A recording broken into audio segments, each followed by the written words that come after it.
Amoy forever. Amoy LQ. Amoy Nucala Berry Blooms. Amoy Kala, amoy good vibes.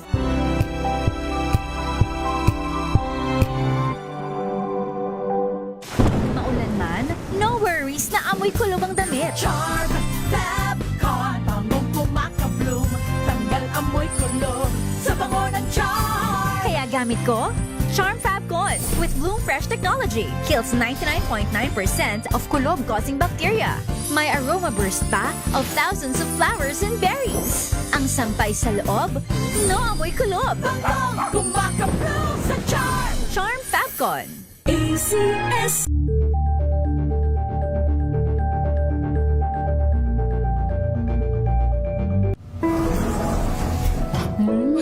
Amoy forever.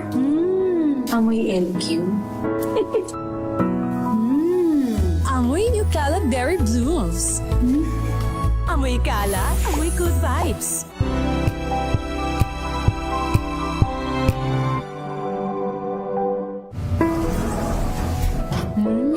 Amoy forever. Amoy LQ. Amoy Nucala Berry Blooms. Amoy Kala, amoy good vibes.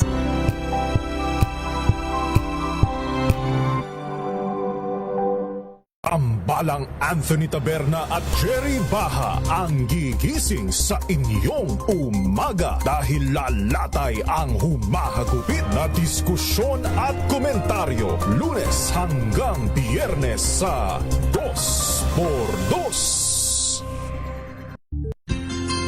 Mga karagdagang kaalaman kung paano malulunasan ng iba't ibang karamdaman. Tuloy po kayo sa programang Pangkalusugan. Lunas. Lunas. Lunas.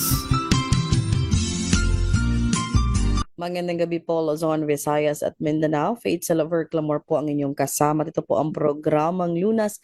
Hatid po sa atin ang Sunburso Palmito. Isang oras po ng talakayan tungkol po sa pangangalaga sa ating kalusugan at para po samahan tayo sa ating talakayan ngayong gabi tungkol sa prostate alert. Makakasama po natin ngayong gabi sa ating programang Lunas. Hatid po sa ating Sunburso Palmito. Doctor of Medicine po siya mula sa FEU Dr. Nicanor Reyes Medical Foundation School of Medicine. Graduate din po siya ng Far Eastern University ng BS Biology and currently Medical Officer 3 po ng Public Health Quezon City Health Department. Kasama natin Dr. Vincent Lou Mendoza. Doc Vince, magandang gabi sa inyo. Hello Ma'am Faith, Ma'am Beth, at sa lahat po na ating listeners ngayong gabi po. Magandang gabi po. Magandang gabi sa iyo, Doc. And of course, kasama din po natin para bigyan tayo ng impormasyon tungkol dito sa Sunburso Palmito. Kasama natin si Ma'am Beth Perez. Ma'am, magandang gabi. Yes, Ma'am Faith, good evening po. And kay Doc Vince, good evening po at sa lahat po ng nakakapanood at nakakapakinig ng Radyong Lunas. Good evening po. Ayan, good evening po sa lahat, no? And a prostate alert na naman tayo, Doc Vince, no? Ilang beses na nating natalakay ito at kung may mga katanungan po kayo sa aming mga tagapanood, mga nanonood ngayong gabi or nakikinig po sa atin, maaari po kayo mag-text sa 0945-118-8301 or sa 0928-890-7077. And sabi ko nga, as I mentioned earlier, prostate alert ang pag-uusapan namin ngayong gabi, no? So, ilang beses na natin tudok na natalakay dito sa ating programa at napakarami na rin mga kalalakihan ang nagtatanong palagi tungkol sa problema nila sa kanilang pag-ihi. Pero sa iba po na ngayon lang nakatutok sa ating programa, no, Doc Vince, ang tanong kasi is, bakit ba lumalaki ang prostate ng isang lalaki? Tan po, no, yung tanong niya, no? Lumalaki ang prostate ng lalaki. Siguro, alamin muna natin, sagutin muna natin, Ma'am Faith, no? Laging katanungan nito, lalo na sa mga bago, no? Ang prostate ba ay lalaki lang ba ang meron o babae? So ang ang prostata po o yung prostate na pinag-uusapan natin ay makakalalakihan lang po. At ba ang meron, wala po ang babae na. So bakit po lumalaki? Ang prostata po ay lumalaki sa pag-aaral natin, no? Ay dahil sa dalawang bagay lang. Number one, dun po sa hormone na testosterone. Well, importante po yan, no? Ano ba yung hormone na testosterone? Ang laging tanong din, no, sa atin.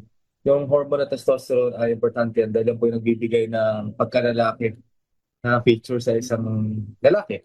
Manly features, halimbawa, yung pagkalalim ng boses kumpara sa babae, di ba? Yung facial hair, so yung mga, di ba, bigote, balbas, sa lalaki din. Ano pa po ba?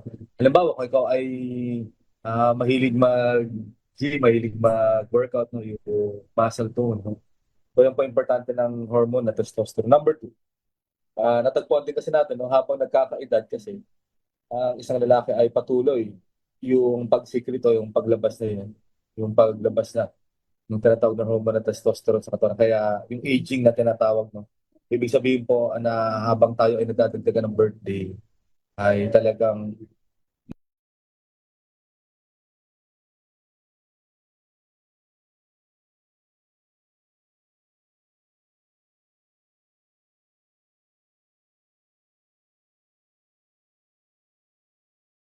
normal part of aging sa isang lalaki yung natawag na paglaki ng prostata, no? Kasi nga po patuloy na tagpuan sa pag-aaral na yung hormone na testosterone yung nag-uudyok. Kaya po lumalaki po yung prostate natin. Ayan ang sinasabi. Very normal sa mga kalalakihan, Dok. Pero, Dok, once na nag-age na yung lalaki, 40 years old and above, may iba kasi sa kanila, Dok, hindi naman nakakaramdam ng problema sa pag-ihi or baka hindi lang sila aware. Ano-ano ba, Dok, yung mga kailangang bantayan para masabi na, oops, baka kailangan ko na magpa-check ng aking prostate? Yes, no? Tama po yan, no? Sabi nga nila itong paglaki ng prostate o yung tinatawag na benign prostatic hyperplasia, madalas, no? Kasi importante yung pagpasok. Pag halimbawa, pag kayo po ay bumisita sa clinic ng inyong kaibigan na doktor, kadalasan po kasi din pa lang yung basehan pa lang din sa history o din sa medical history pa lang, ay pwede na mag-suggest na baka ito ay paglaki ng prostate, no? Kasi nga po, katulad po nito mga babanggitin natin, no, baka may mga nararamdaman kayo na hindi naman baka pala prostate yung paglaki, pero kadalasan sa history alone pa lang nabanggit na natin ay magsasabi na baka PPH yan. At saka syempre, if physical examination, kakapay natin yung prostate nyo. Syempre, babantayan natin dyan gaano kadalas, yung pag-ihi, gaano katagal. Halimbawa po, kung may ibang health issues, kung may ibang karamdaman, yung pasyente, no? At saka, gaano ba? Mamaya, magandang topic to, Ma'am Faith, Ma'am Beth. Mamaya, tinatanong din natin kung gaano ba naapektuhan yung quality ng life. Ibig sabihin, nagagawa niyo pa ba yung mga normal na trabaho sa bahay, di ba po, yun ang importante. Pero yung mga babantayan po diyang simptomas, ano pa po ba? So, kompletuhin na rin, Doc, no? So, nabanggit ko na yung nahihirapan umihi, iba ihi ng ihi. Initially yan, ang mga pasyente natin na sa prostate po ay ihi po ng ihi. Kasi nga po, yung prostate po yung kinalalagyan yan o yung anatomy na tinatawag, yan po ay nandyan po sa katabi po ay nung lalagyan ng ihi o yung urinary bladder at nakapatong yan dun sa daanan ng sa urine. Ibig sabihin lang po, madami rin kasi ugat dyan o yung nerves na tinatawag, kaya kapag lumalaki po yung prostate, ay habang paunti-unti niyang naiipit o nai-impinge niya yung mga ugat dyan, yung nerves na tinatawag. So, ihi ng ihi yan, no? Halimbawa, minsan, kung ikaw ay nasa opisina o ikaw ay pauwi ngayon, diba, ikaw ay nakikinig sa atin, nakaupo ka dyan at naiihi ka, siyempre sasabihin niya ng utak mo, no, na hindi ka pa pwede umihi, pupunta ka muna ng banyo. Ganun lang kasimple. Ngayon, kapag yung mga nagko-control dyan na ugat o yung nerves, kapag yan po ay naiipit na, siyempre, nung lumalaki na prostata, hindi na niya nakokontrol yan. So, lalabas na yan dyan sa kinaupuan mo, lalabas na yung ihi dyan. So, yun po yung number one, ihi ng ihi. Pag masyadong malaki na yan, siyempre, parado na. Kasi nga po, di ba, yung nabanggit natin kanina, magkakatabi yan dyan, magkakapatong. Ureter, daanan ng ihi, urinary bladder, lalagyan ng ihi. So, kapag malaking-malaki na yan, ay gaano ba kalaki? Ito magandang tanong. Ang prostate po ay kasing lakalan niya ng Castañas, no, yung manino. Pero kapag yan ay nagkakaroon, pag naging yun po yung normal size. Pero pag yan ay naging abnormal, yung hindi normal, ay kaya nyung lumaki ng 30 to 50 times. So isipin nyo, no, di ba, yung Castañas, so i-times 20 mo, times 30 mo, ganun, pwedeng lumobo, lumaki ng ganun yung process. So barado, hindi makakalabas. Ano pa ba? May tinatawag din tayo, siguro napapansin nyo noon, di ba, na baka makabasag pa der yung tinatawag na pag-ihi nyo, no? Pero siguro ngayon, napapansin nila, paunti-unti na lang, no? Di ba po, hanggang paan na lang. Yan po. Yung susunod po yung tinatawag na nocturia o sa Tagalog, simple ng nocturia po, hindi mapigilan yung pag-ihi sa gabi. At mind you, ibig sabihin, hindi lang talaga to minsan dalawa, tatlo. Minsan po talaga yan po ay higit sa 10 beses, 8 beses, umiihi. Nocturia, hindi mapigilan ng pag-ihi sa gabi. Tapos minsan mararamdaman din ng ating mga pasyente yung tinatawag na pag umihi kasi ang tao dapat ubos na ubos na, ibig sabihin wala naiiwan. So minsan nararamdaman nila parang may naiiwan pa. Di ba po parang sa bote, pag uminom kayo, di ba? Ubos na. So pero dito nararamdaman na pag uminom daw, minsan parang may naiiwan pa. So ano pa po may susunod? So yung tinatawag po na straining, ibig sabihin straining, minsan kailangan pa pilitin, no? Minsan kailangan pa pindutin. Di ba po yung ilalim ng tiyan, yung puso na tinatawag. Kasi nga po, para lumabas yung kasi nga po yan, kadalasan nararamdaman yan kapag siguro pag malaking-malaki na yung prostate, no? Tapos yung panghuli po, yung tinatawag na dribbling. Bakit dribble? Di ba? Paano bang dribble? So, yun na. Lalabas ang ihi, dapat komportable. So, pag may malaki ng prostate, kasi pag lumabas yan, titigil, tapos papersen, di ba? Lalabas ulit, titigil, papersen. So, para nagdi-dribble siya. So, yan po yung mga babantayan natin na simptomas sa ating mga pasyente na maaari na baka lumalaki na yung prostate na nagkaka-BPH siya kayo. Yan yung mga sinasabi natin ng mga simptomas or mga signs para sabihin ng mga lalaki na magpa-check up. Kasi Dok, karamihan sa mga lalaki talagang macho effect, 'di ba? Parang hindi masyadong binibigyan ng pansin yung men's health. So isa ito, Dok, sa tama ba na number one na talagang tutukan ng mga lalaki itong prostate or pag-enlarge ng kanilang prostate. Dahil aside sa discomfort, maraming pwedeng mga mangyari no na komplikasyon na pag-uusapan natin mamaya. Pero Dok, yung lifestyle ba ng isang lalaki, can it also add up sa pagkakaroon ng prostate? Kasi alam naman natin na may iba, nagkakaedad naman, pero wala naman silang naramdaman or hindi naman lumaki gaano ang kanilang prostate. Well, sabi nga, nabanggit nga natin kanina, magandang tanong ulit sa mga pito, lifestyle. Ano ba ang lifestyle? So, nabanggit po natin kanina yung hormone na testosterone. Ano ba yung testosterone? Paano ba yung ginagawa sa katawan natin? Ang hormone kasi na testosterone yan, ayan tinatawag na steroid hormone. So, ang steroid hormone sa katawan natin, kailangan niya ng cholesterol para dun sa paggawa o sa synthesis na mga steroid hormone tulad po ng testosterone. So, syempre, diet modification. Ibig sabihin, dapat disiplinado ka sa pagkain. Would also entail a low-fat diet. No? Sabihin lang po yung disiplinado sa pagkain. So, ano ba yung sa lifestyle, ano ba yung mga sinasabi nila? Ano ba yung mga foods to eat o foods to avoid? So, foods to eat, yung mga pagkain daw na rich na lycopene o yung mga antioxidant tulad ng tomatoes, watermelon, papaya, avocado, yan. Siyempre, ano bang cholesterol? So, iiwasan na. Siyempre, di ba, yung maaalat, mamantika, di ba, matatabang pagkain. Pero again, lagi na sinasabi na, Dok, hindi rin lahat ng cholesterol ay masama.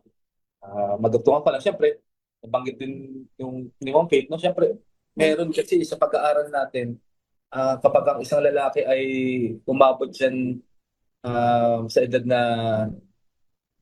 50 to 60 years old, 50 to 70 years old, ay nadadiagnose again mga 60 to 70% once in their life na siya ay tinatawag na nagkakaroon ng BPH. So pag umabot naman ang isang lalaki ng 70 to 80 o 90 years old, 90% sa kalalakihan ay nadadiagnose. So bakit nga may 10%?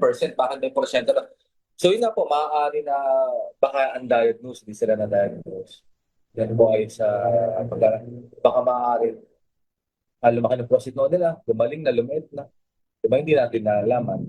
Pero yan po yung datos po natin. So, at saka ang importante po dyan, 40 years old and above sa kalalakihan. No? Sa tagal ng practice natin, hindi pa tayo nagkaroon ng pasyente na alam na 40 years old and below. Pero anyway, yun nga pa sa guidelines, dapat, lalo na kung may hindi lang kakilala, kung kapamilya mo, halimbawa, father mo, tatay mo, lolo mo, o tito mo ay pamilya mo yung first degree ay may kakilala ka na paglaki ng prostate o BPH na pagtapak mo ng 40 years old ay re-encourage na yun po nasa guidelines na may screen ka paglaki ng prostate.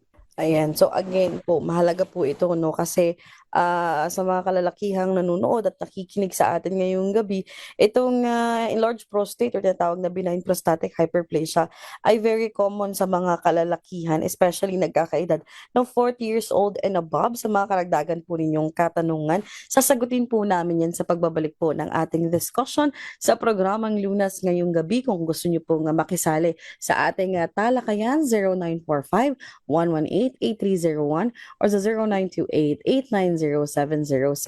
Magbabalik po kami pagkatapos lamang po ng ilang paalala.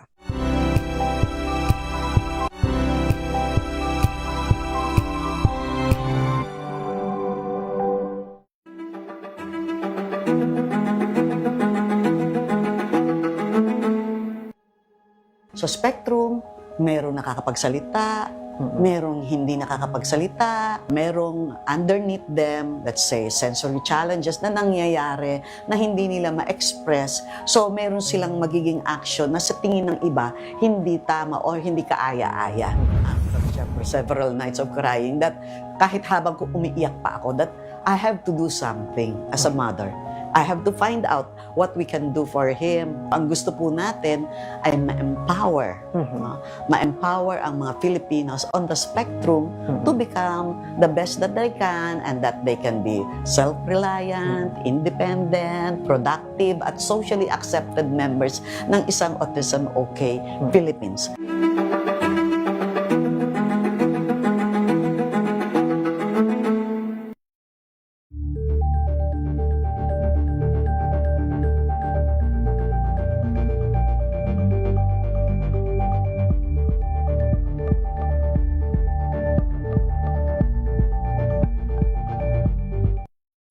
Mga balitang gigising sa inyong umaga. Mga balitang kailangan mong malaman. Mapapakinggan sa ACS Balita sa 2x2.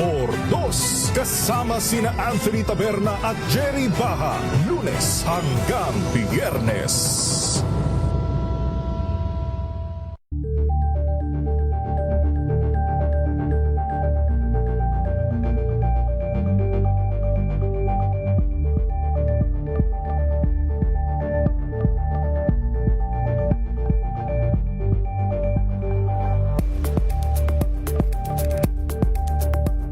We've got you covered. From the hottest hits, exclusive interviews, kilig to the bones fan meet experience, and hataw performances of your favorite stars. Saturdays, 12 noon, dito lang sa DZRH TV.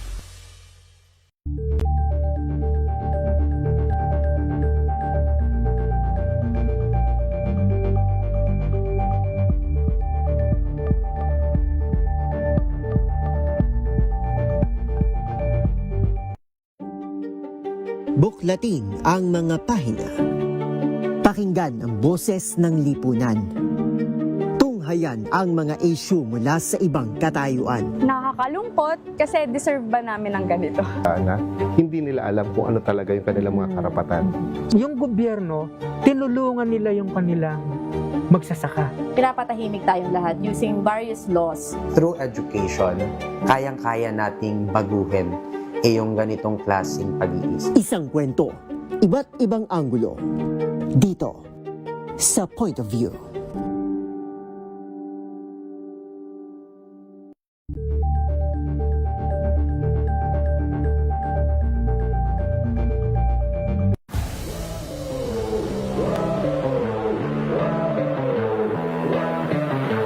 Right now, wala pa kang napapatunayan kasi we haven't won a championship.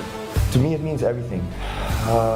That's really one of my main goals in life. Mag-aisa sa mga pangarap ko yan, to be able to represent the country. And it's truly an honor to be able to do so. One word to describe your journey so far. One word, I'd say resilience. I got it patted on the earth. Resilience. Kept going no matter what. Hey guys, it's Juan Gomez Villano here from the Converge Fiber Xers, and I just want to invite you all to watch my segment here on DZRH TV Matchpoint. Mabuhay ang atletang Pilipino.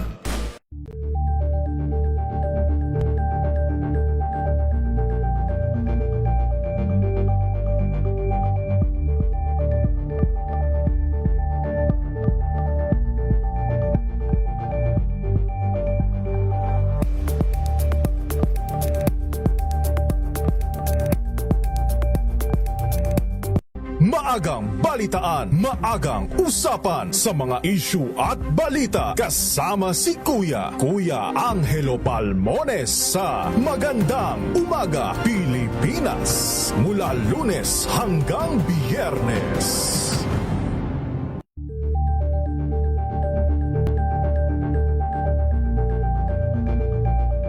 Curious ka ba sa maraming bagay?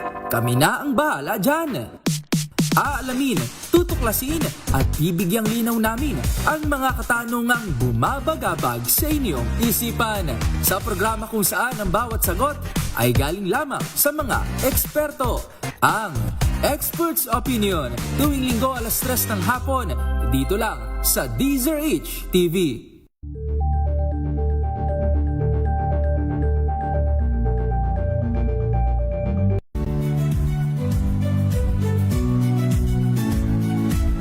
Magandang araw mga kaibigan.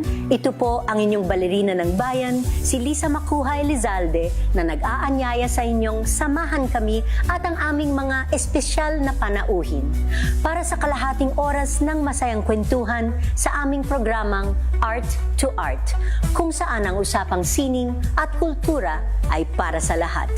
Huwag kaliligtaan, tuwing linggo, 3:30 ng hapon, dito lamang sa DZRH Radio, DZRH TV, at via online streaming.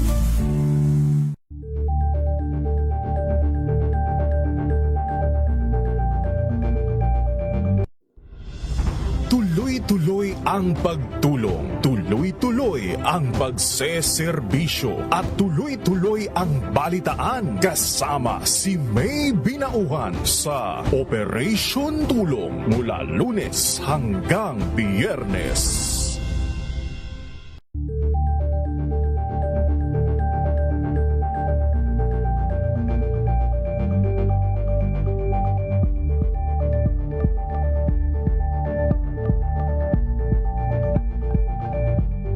Alamin ang mga maiinit na isyung pambayan, mga balitang kailangan mong malaman, usapin sa pamahalaan, politika, ekonomiya at kabuhayan. Ito ang mga dapat mong malaman, pakialaman at pag-uusapan dahil kayo ang tinig ng mamamayan dito sa Damdaming Bayan. Live sa DZRH Radio, DZRH TV at DZRH Digital. Kasama sinalakay Deo Macalma at Elaine Apit. Araw-araw, Lunes hanggang Biyernes. Damdaming Bayan. Man kung paano ito maiiwasan at malulunasan, tayo na't makinig sa ating programang Lunas. Nagbabalik po ang ating programang Lunas. At pa rin po sa atin ng Sunburst Sopalmeto. And Doc Vince, madalas din natanong sa atin kapag prostate alert, ang ating tinatalakay is marami, Doc, sa mga kalalakihan nagkakaroon ng poor sexual activity or yung iba, Doc, nagkakaroon ng problema sa erectile dysfunction. Is this also one symptoms, Doc, ng pagkakaroon ng enlarged prostate or dahil na lang ito sa mga discomfort na dala po ng pagkakaroon nito? Yes, opo, no. Magandang itatakal natin yung tinatawag na fertility ng isang lalaki na may patient na may karamdaman na BPH. Pero ito, may tanong nga dito, Hans. Okay. Tinatanong nitong listener natin kung cancerous daw pa ito. So, ulitin po ni Doc, pinag-usapan natin itong BPH sa paglaki po ng prostate, yung benign prostatic hyperplasia. Hindi po, napanggit naman po, ay common to sa mga lalaki because of aging. At ito ay tinatawag na non-cancerous, no? In aging men, no? Ibig sabihin, hindi siya cancerous. No, mama, i-discuss natin yung tatlo po yun na maaaring maging dahil ng paglaki ng prostate. So, para dito sa nagtanong, so ito pong BPH ay non-cancerous po ito na condition sa ating mga lalaki. No? Lumalaki lang talaga yung prostate. No? Ayun na po, siyempre, nakokompress niya o naiipit niya yung ureter o yung urethra. Anyway, ano ba ang impact? Ano ba yung mga naapektuhan ng BPH sa fertility ng sa lalaki? Nabanggit tama, Ma'am Kate. So, ejaculatory issues, ibig sabihin yung paglabas po ng similya, di ba?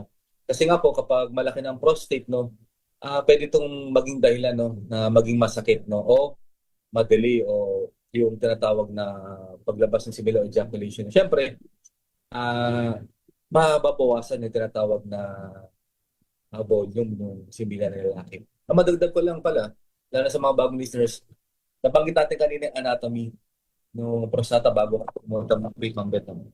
So ano ba yung function ng prostate? Kaya bago ko ituloy sa fertility. Ang ginagawa po o yung function ng prostate ay nag-produce na nagsisikreto, di ba? Yun na po, nagsisikreto ng likido kasama ng similya. Di ba po, kapag napansin yan, lalo na sa ating mga lalaking listeners nga, di ba? Pag lumabas ng similya ng natin, no, ay pagkatapos ng ilang segundo, napapansin na nagiging malap na. So yun po yung likido. Kasi tandaan natin, no? Laging sinasabi ito ni Doc, imaginein po natin o isipin natin na kapag yan ay nag-contact siyempre sa partner o sa babae, para yung highway o daanan. Dapat walang traffic yan, di ba? Para pag naglakbay yan, dire-diretso. So, yun na po. Siyempre, kapag nagkaroon problema yung tinatawag na prostate, ito na po yun. Ito na yung mga magiging maaaring dahilan sa ejaculatory issues, number 1. Bakit nga po? Kasi mababawasan din yung volume.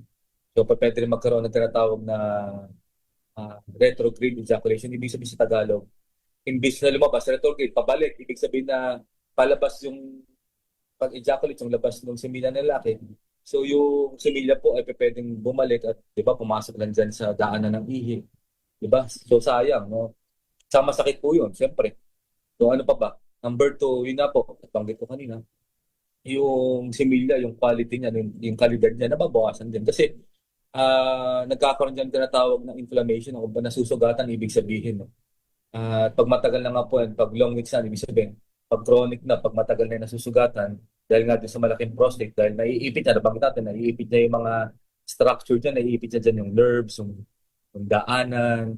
So, di ba, magkakos din yan, hindi lang yung pagsugat nun, pwede rin yung maging dahilan o mag-cause ng mga tinatawag na UTI o urinary, yung tinatawag na infection sa urinary tract infection. Siyempre, kapag nagkaroon niya ng sugat dyan, naapektuhan niya yung kalidad. No? So, ibig sabihin, di ba, alam niyo, yung sperm, yung similya, di ba, gumagalaw. So, siyempre, yung paggalaw nyo, mababawasan, yung tinatawag na motility. Saka, siyempre, yung viability. Di ba, ano pa yung susunod? Blockage, ibig sabihin, masasarahan po. No? Siyempre, nabanggit natin kanina, so, yung pagmalaking prostata, pwede niya hindi lang masarahan dyan yung daanan ng ihi. Diba, isa lang naman yung daanan, ibig sabihin magkahiwalay, pero isa lang naman yung dadaan. So, pwede niya mabarahan yung tinatawag na paglabas ng ihi, pwede rin niya siyempre mabarahan yung paglabas ng similya.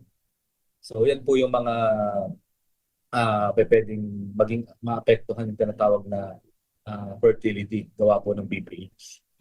So again, Doc, sabi nga natin sa ilang episode din natin, no, ang pagkakaroon ng enlarged prostate, hindi lang physical kadalasan may emotional, psychosocial, 'di ba? And dito rin papasok, Doc, na sabi natin yung mga lolo natin siguro nag-uulyanin na, yun pala baka meron silang enlarged prostate na hindi nila mapigilan yung pag-ihi nila. Yes, tama. Kaya nga, yun nga sa nabanggit natin kanina, 'di ba? Tinatanong natin yan, no? Yung quality ng life, ano yung mga nagagawa. Kaya magandang topic itong prostate alert natin. No, bakit? Dahil may ginagamit tayo dito, Ma'am Beth, Ma'am Kate, no, tinatawag na IPSS, International Prostate Scoring Card. Simple lang po yun. Halimbawa, bigyan ko na idea, halimbawa yun ay may score. Halimbawa lang po hindi na ay may score na 1 to 10. So tatanungin doon, halimbawa, number 1, ikaw kano ka kadalas umihi. Number 2, ikaw ba ay umihi sa gabi? O halimbawa, number 3, kung ikaw man ay umihi sa gabi, kano kadalas? O number 4, ano po ba yung mga iba mong sakit? Halimbawa, mataas pang sukat mo. So, scoring siya. Doon din, kasama din sa scoring na yun, precisely, yung nabanggit naman, Faith, ay tinatanong din yun kung nagagawa mo pa. May mga para siyang list ng question lang. So, tinatanong din doon kung ano yung mga, kung nagagawa mo pa dati. Halimbawa, ikaw ba ay nakakapag-opisina ng dire-diretso ng 1 oras na hindi ka umiihi? Ikaw ba, halimbawa, ay doon, ganun po yung question. So, doon pa lang, kaya nga nabanggit natin kanina, no? Na sa history pa lang, o yung sa pag-interview pa lang, no? Hindi naman madadali, pero magsasuggest na kung ito ba ay BPH, ito ba ay mataas ang asukal. Kaya ganun din, no? Kaya nagkakaroon din ng tinatawag na unmet needs. Di ba, nabanggit din natin yung tinatawag na nocturia o sa Tagalog po, hindi mapigilan ng pag-ihi. At totoo po yan. Yan pa ay kadalasan ay more than 5 times o mas higit pa sa 10 beses. Kung ikaw ba naman ay iihi, Ma'am Faith, di ba? Siyempre, paano naman kayo kahit hindi magbe-baby time o magka-quality time, paano ka naman makakatulog? Halimbawa, Diba? Sa traffic ngayon, bagay, nabawasan na. Pero diba, kung babiyahe ka, gigising ka ng 5, siyempre, di ba, magluluto mong anak mo, kasi mo ang partner mo, di ba, magbabiyahe ka. Kung di ka nakatulog na magdamag, di ba, either dalawa lang, malilate ka na, papasok ka na, puyat. Siyempre, wala kang focus niyan, wala kang energy, low-bad ka na sa trabaho, sigurado. Kaya yung po yun, kaya nga po. At siyempre, very important yan sa, di ba, sa isang pagkasama sa partner. Siyempre, magkakaroon ka ng unmet needs. Kaya nga laging sinasabi po ni Doc, importante yan na malaman ang mga mahal mo sa buhay at pamilya mo, yun yung very important family. Kung ano talaga yung pinagdadaanan mo. Kasi, o ganun din, sa katrabaho, explain mo yun, siyempre. Well, kung ikaw ang boss, i-explain mo sa mas mataas kasi, pero kung ikaw, explain mo yun sa immediate supervisor mo, na ganun na karap. Kasi hindi nila maintindihan yan. Baka mamaya, mamimuhan ka, ma-IR ka. Diba kasi nga, hindi mo na target, hindi mo na gagawin deliverable sa office. Diba kasi nga, hindi ka na, mayat-mayat, kakatayo ka, mamaya, hahanapin ka na, wala ka na naman sa upuan mo. Diba? Ayan. Again, aside dyan sa mga pwedeng maapektuhan yung trabaho, personal na buhay, love life, 'di ba? Marriage life mo sa pagkakaroon ng benign prostatic hyperplasia or enlarged prostate. Marami pa pong pwedeng maging komplikasyon, no, kapag napabayaan ito. Yan ang ating sasagutin sa pagbabalik po ng ating programang Lunas, atid po sa atin ng Sunburst Palmito. Sa mga nais pong magtanong ngayong gabi sa ating discussion tungkol sa prostate alert, maaari po kayo nga mag-text sa 0945-118-8301 or sa 0928-890-7077. May mga Facebook account din po sila, Sunburst Palmito sa Facebook, para sa inyong mga karagdagang katanungan. Magbabalik po kami pagkatapos po ng ilang paalala. This time check is brought to you by ACS.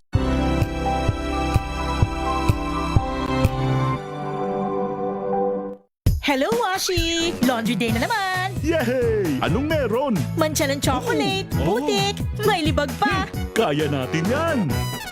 With Pride Washing Machine Detergent, may triple stain-away formula. Tanggal ang makapit, madikit, at malupit na dumit-mancha.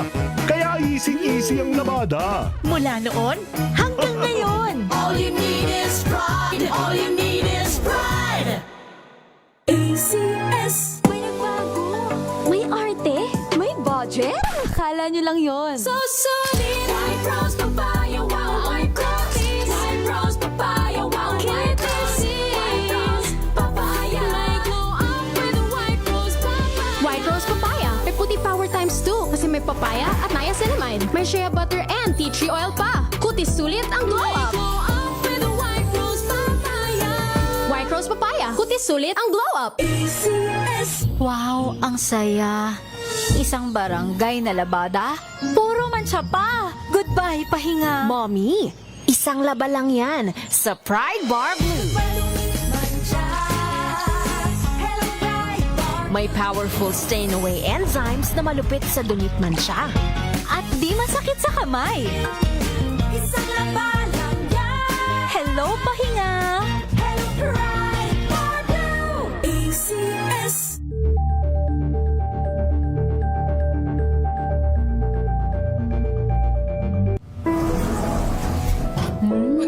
Amoy forever. Amoy LQ. Amoy New Caleb Berry Blooms. Amoy kala, amoy good vibes. Tinesting, sinuri, siniyasan. Ang resulta, super effective ang Shield sa pagpatay ng bakterya at virus. Shield Antibacterial Soap. Believe ang mga eksperto sa Philippine Nurses Association. At si Mami, Tiwala ako sa Shield. Shield Antibacterial Soap. Napatunayang mabisa. Ang mga nurse, tiwala. ACS! Amoy forever. Amoy LQ. Amoy New Caleb Berry Blooms. Amoy kala, amoy good vibes.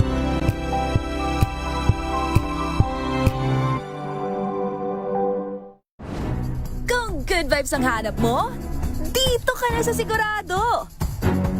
Mula sa mga istoryang nagbibigay ng inspirasyon hanggang sa mga kwentong may dalang solusyon.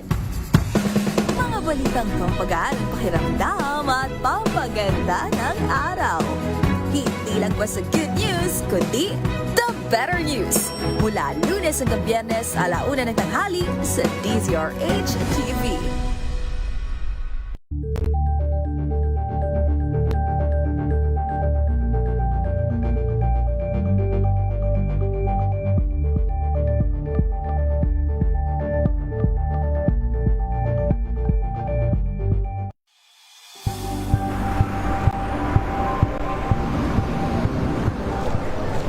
Pa rin ang ating mga eksperto. Dito lang sa Expert Opinion. Ito ang The Better News. TNVS. Trending and isang kwento, iba't ibang anggulo. Dito sa Point. Bawat pananagutan ating tatalakayin dito sa Hoy. Bawal yan. Pilipino, dito lang sa DZRH. Matchable entertainment and lifestyle. Ito ang MBC TV Network News. Una sa Pilipinas, una sa Pilipino.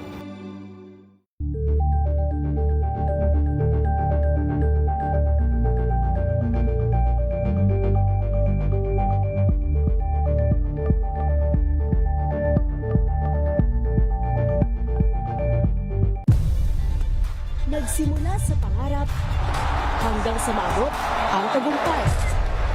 Iba't ibang kwento, iba't ibang mukha ng atletang Pilipino. Mas pinatindi, mas pinalakas, at mas pinaaksyon sa Match Point tuwing Sabado, 12:30 ng tanghali sa DZRH TV.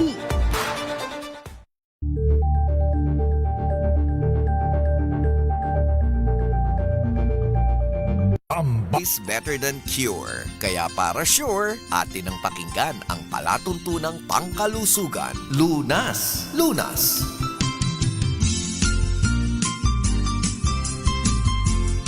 Kami ay nagbabalik sa ating programang Lunas dito sa atin ng San Burso Palmito. Doc Vince, may mga nagtatanong naman sa atin ng mga kalalakihan. No? Paano, Doc? Kung sakaling mas bata sila, tas nakakaramdam sila ng mga sintomas na minention nyo kanina, ito ba ay enlarged prostate pa rin, Doc? Ay nga po, opo, enlarged prostate pa rin yun, pero sa ibang dahilan.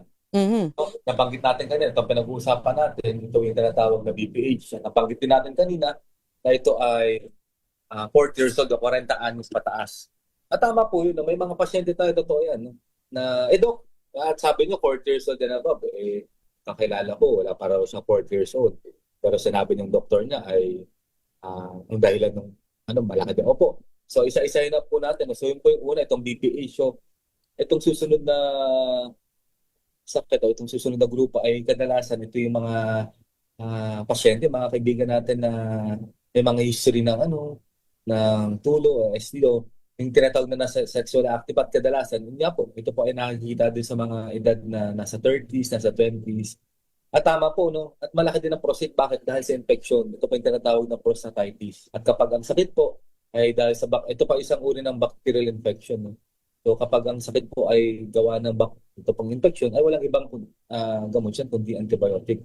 So yun nga po, kadalasan nakikita natin tumambig yung sa mga edad, no? Sa age group na nasa sexually active mga bata. So yan po yung number 2. And number 3 po, walang iba po kung hindi yung tinatawag na, yung tinanong na rin ito kanina, yung tinatawag na prostate cancer. Well, katulad po ng ibang cancer, ito po ay patuloy pa na pinag-aaralan natin, no? Itong bakit lumalaki ang tinatawag na prostate gawa po ng cancer. Pero yun nga po, yan po talaga ay para po kasi ma-diagnose, ma-share ko lang din, madagdag ko lang para tinatawag na binabiopsy, sa Tagalog, humihiwa siya kumuha tayo ng konting laman at pinapadala sa lab para malaman talaga natin kung yan po ay tinatawag na cancer tsaka kung anong stage din. No? Siyempre, opo, sa cancer kasi mas mabilis nga po yung paggawa nung cells sa mga laman kaysa po din sa, ganyan po kasi, di ba? Yung paggumawa sa katawan natin, yung paggawa ng cells, yung tinatawag na yan, mga dinedegrade, ibig sabihin nilalabas din yan.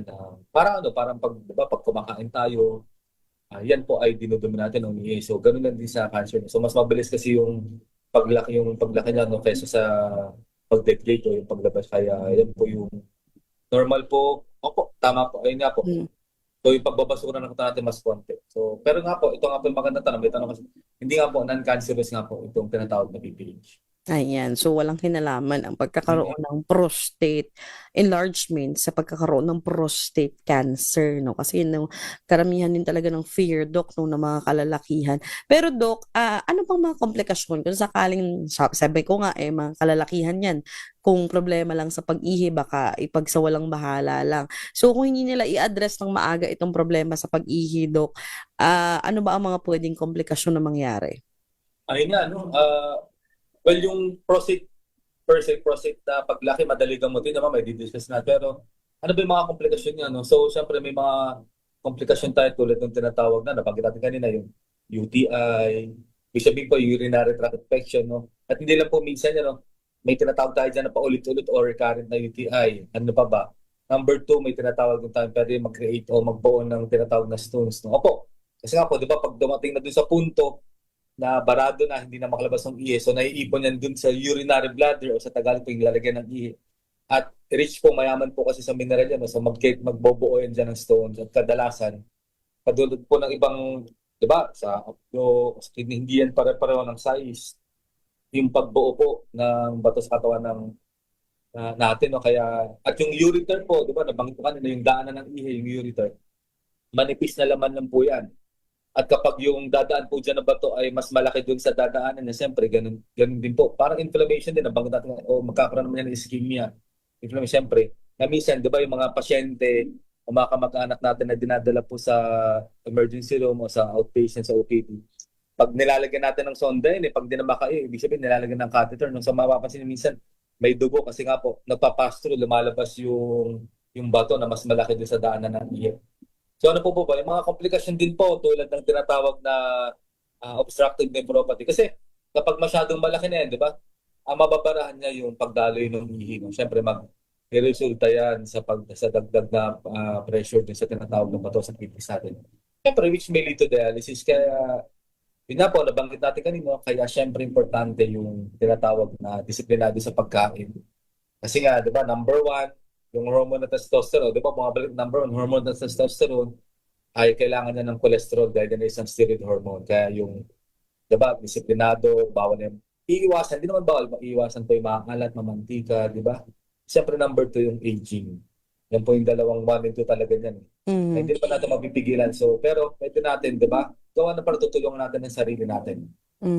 Ayan. So again, may mga gamot na rin po para dito, no? So, Doc Vince, ano nga po ba yung pwedeng maging gamot sa pagkakaroon nitong benign prostatic hyperplasia? Pero Doc, sagutin mo yan sa pagbabalik po ng ating programang Lunas. Atid po sa atin ng Sunburst Sopal Mito. Tuloy-tuloy po ang ating talakayan tungkol po dito sa ating topic na prostate alert para sa mga kalalakiang nakikinig ngayong gabi. So, sasagutin po natin pagkatapos lamang po ng ilang paalala.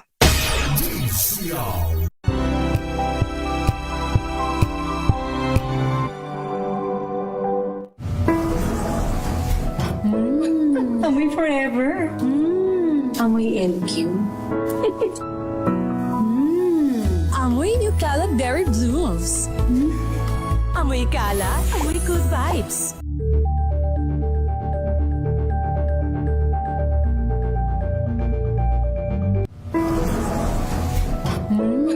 Amoy forever. Amoy LQ. Amoy New Cala Berry Blooms. Amoy Cala, amoy good vibes.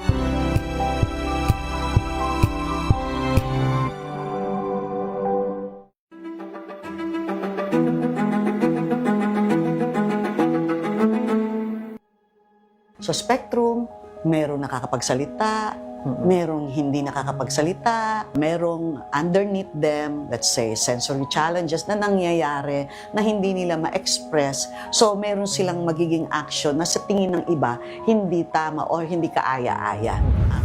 For several nights of crying that kahit habang umiiyak pa ako, that I have to do something as a mother I have to find out what we can do for him. Ang gusto po natin ay ma-empower. No?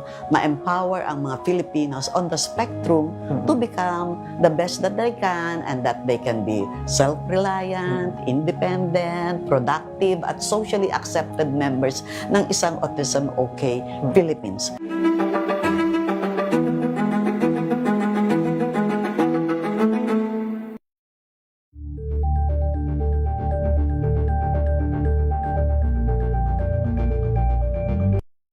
Mga balitang gigising sa inyong umaga. Mga balitang kailangan mong malaman. Mapapakinggan sa ACS Balita sa 2x2.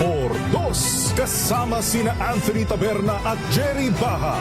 Lunes hanggang Biyernes.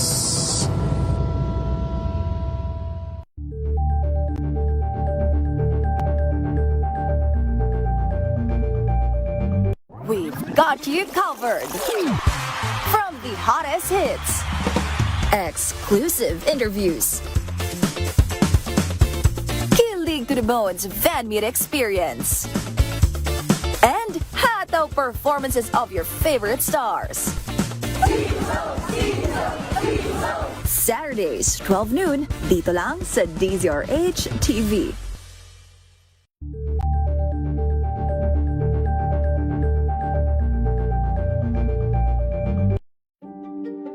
Buklatin ang mga pahina. Pakinggan ang boses ng lipunan. Tunghayan ang mga issue mula sa ibang katayuan. Nakakalungkot kasi deserve ba namin ng ganito? Na hindi nila alam kung ano talaga yung kanilang mga karapatan. Yung gobyerno, tinulungan nila yung kanilang magsasaka. Pinapatahimik tayong lahat using various laws. Through education, kayang-kaya nating baguhin yung ganitong klaseng pag-iisip. Isang kwento, iba't ibang anggulo. Dito, sa Point of View.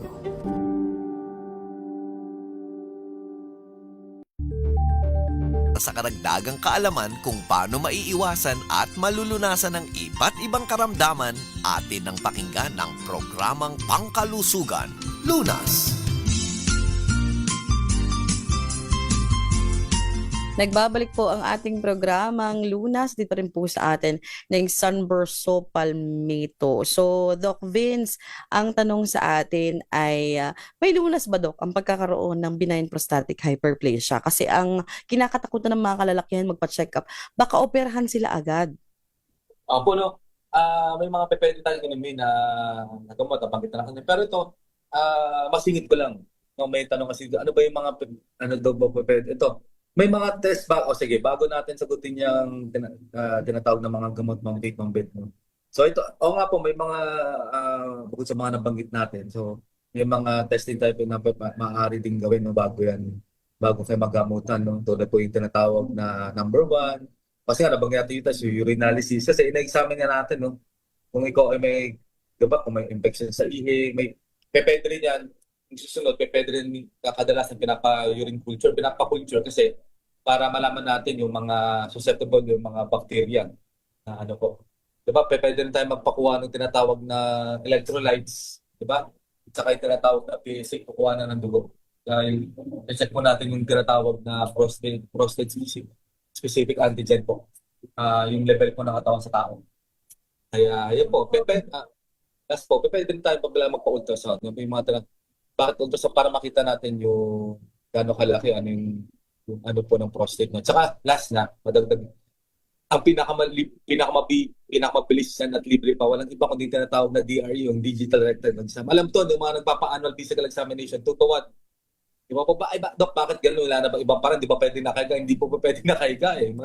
Talaga nakatuwad siya. Kasi nga po, di ba yung anatomy, di ba, nandun siya sa ano. So, susundutin yung butas ng pet, kakapay. Sa ganun pa lang pong parang makakapana yun ng doktor o ng healthcare professional nyo. Yun po yung mga, marami pang pwedeng iba, pero po yung mga basic, kumbaga, DRE, pwedeng pa ultrasound, kukuha ng dugo, PSA. So ano ba yung mga gamot? Ano po? So may 3 uri o grupo tayo ng gamot na maaaring gamitin dito sa tinatawag na paglaki ng prostata, no? O yung BPH. So number 1, isipin po natin, no? O imagine natin, no? So malaki po yung prostate, di ba? at barado yung daanan ng hindi makalabas. So, isipin niyo kung may gripo tayo sa bahay, di ba? May gripo ka, may hose, saksak mo, buksan mo, di ba? So dumadalo yung free flowing, dumadalo yung tubig. Tapos ngayon, ipitin mo, i-squish mo. So ganun lang yun. So ganun po gusto niyo isipin na lalo sa mga bagong listeners. So number ulit po, so barado yung daanan ng malaki pa yung prostate, barado yung daanan ng So ang gagawin po nitong unang grupo ng gamot ay papakalmahin niya yung tinatawag na mga muscles. So paparelax niya, papakalmahin niya. So para makalabas, para makadaan po yung ng tuluyan, ng daloy ng ihi. So yun po yung number 1. No? So number 2, again po, ulitin po nito, malaki po yung prostate at barado po yung daanan ng ihi. So ang gagawin naman itong grupo ng gamot ito ay direkta po yung prostate ay papalitin niya para makalabas po, para makadaloy yung ihi. So yun po yung pinag-uusapan natin. No? Kanina pa, ito po yung tinatawag na Sopal method. So yung susunod, yung huling grupo po ng gamot, so ulitin po nito, no? So malaki pa yung prostata, yung prostate, at hindi makalabas, barado. No? So kombinasyon po ito ng unang dalawa. So gagawin po nito ay papakalmahin niya, paparelaxin niya yung muscles na nakapaigot sa prostate, and at the same time ay papalitin na po yung prostate. Kombinasyon po ng dalawa. So para makadaloy, para makalabas po yung ihi po. Ayan po yun. Ayan ang good news sa mga kalalakihan, no? So, hindi na kailangan tiisin ang discomfort na dala ng pagkakaroon ng enlarged prostate, yung problema sa pag-ihi, pamayat-mayang ihi, hindi na makatulog sa pag-ihi, at minsan, hindi na mapigilang pag-ihi dahil po sa enlarged prostate. So, kung ikaw ay lalaki na edad ay 40 years old and above at baka nakakaranas ka na nito, baka nga po kailangan nyo na magpa-check, sabi nga ni Doc, at magkaroon ng gamot kagaya ng Sunburst Palmetto para sa inyong enlarged prostate. So, Ma'am Beth, na-mention ni Doc kanina na isa sa mga grupong gamot na ito nga para sa enlarged prostate ay ang Sopalmetto. Ano ba itong Sopalmetto, Ma'am? Yes, ma'am. Ang Sopalmetto po ay isang small palm tree. Ito po ay isang halamang gamot na matatagpuan sa Europe at Amerika. Ito pong Sopalmetto ay ginagamit po for medicinal purposes para po sa mga may enlarged prostate po. May mga pag-aaral pong naisagawa kung saan napatunayan na ito pong Sopalmetto ay nakatutulong po upang maiwasan ang mga sintomas ng mga may enlarged prostate po. Kaya good news po sa ating mga kalalakihan na nakararanas ng sintomas ng enlarged prostate. Meron na po tayong Sunburst Sopalmetto na mabibili dito sa ating bansa. Ito po ay available sa Mercury drugstores nationwide, Watsons, and online. Available din po sa Shopee and Lazada po. Ayan po yung mga numero at detalye at tungkol dito sa Sunburst Palmetto, no? So, Ma'am Beth, ano po yung kagandahan, Ma'am, ng Sunburst Palmetto kumpara po sa ibang gamot or conventional drugs for enlarged prostate? Yes, ma'am. Ang Sunburst Palmetto po ay mabilis magbigay ng epekto. In 3 to 6 weeks, mararamdaman na po ang ginhawa ng Sunburst Palmetto users po. Unlike po sa ibang gamot na 6 months or more pa po bago makaranas ng ginhawa. Mas mura din po ang Sunburst Palmetto ng 3 to 4 times na price compare po sa ibang gamot or conventional drugs. At ang kagandahan po, ma'am, ng Sunburst Palmetto, ito po ay all-natural food supplement. Kaya po, mas lesser po ang bad side effect. Ayan ha, all natural, lesser side effects at mas mabilis po ang epekto kumpara sa ibang gamot. Ito po ang Sunburst Palmetto. So Ma'am Beth, marami po kasi sa ating mga listeners and televiewers nagtatanong din po kung paano po ang tamang pag-inom nitong Sunburst Palmetto at saan po ito mabibili? Yes, ma'am. Ang recommend dosage po ng ating doctor ay 2 capsules a day after meal po. Isa sa umaga and isa sa gabi after meal. At ang Sunburst Palmetto po ay mabibili sa lahat ng Mercury drugstores nationwide, Watsons Drug, Servo, at available din po ito sa online sa Shopee and Lazada. Hanapin nyo lang po ang shop name na Salutary Inc. Ayan po, no. So again po, available po yun sa Shopee, sa Lazada, may online na. So kung kayo po ay nakakaramdam ng problema sa pag-ihi, yung mga inisa-isa ni Doc Vince kanina, ng mga symptoms po ng pagkakaroon ng benign prostatic hyperplasia or enlarged prostate, ay maaari po kayong magpakonsulta at kung kayo nga po ay diagnosed, pwede nyo pong itry itong Sunburst Sopalmeto.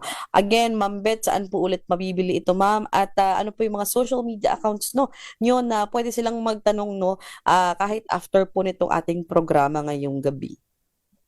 Yes, ma'am. Ang Sunburst Sopalmeto po, ulitin ko lang po, ito po ay mabibili sa lahat ng Mercury Drug Stores nationwide, Watson's Drug, Servo, at available din po ito online sa Shopee and Lazada po.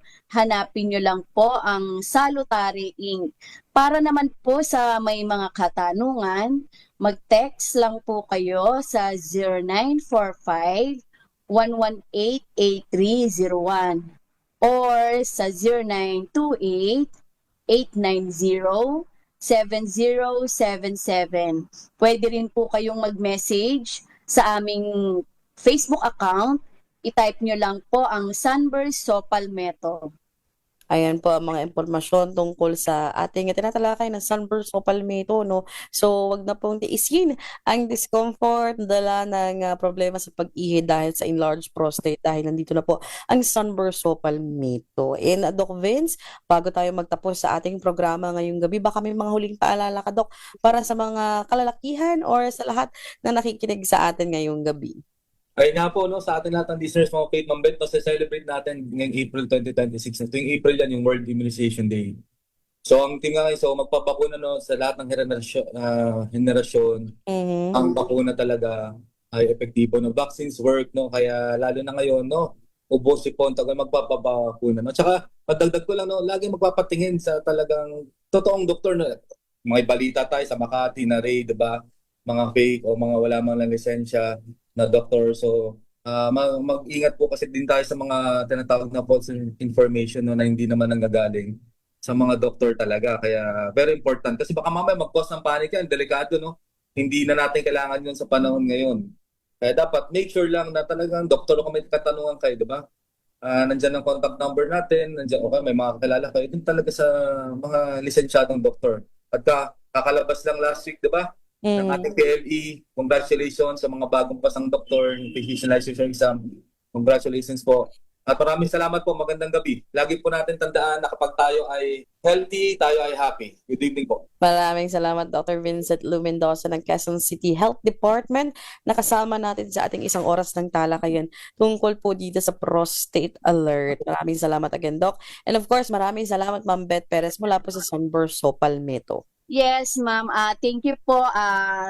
Try nyo pong mag-take ng Sunburst Sopalmeto para maiwasan na po yung mga sintomas na nagpapahirap sa ating mga kalalakihan. Thank you po, Ma'am Faith, and kay Doc Vince. Thank you po at sa lahat po ng nakinig at nakapanood po ng Radyong Lunas. Thank you po and good evening po. Maraming salamat, Ma'am Beth Perez. Ating nakasama sa ating programa ng Lunas at po sa atin ng Sunburst Sopalmeto. Ako din po ang inyong nakasama, Faith Salaver Clamor, laging nagpapaalala na prevention is better than cure. Magandang gabi po, Luzon, Visayas at Mindanao.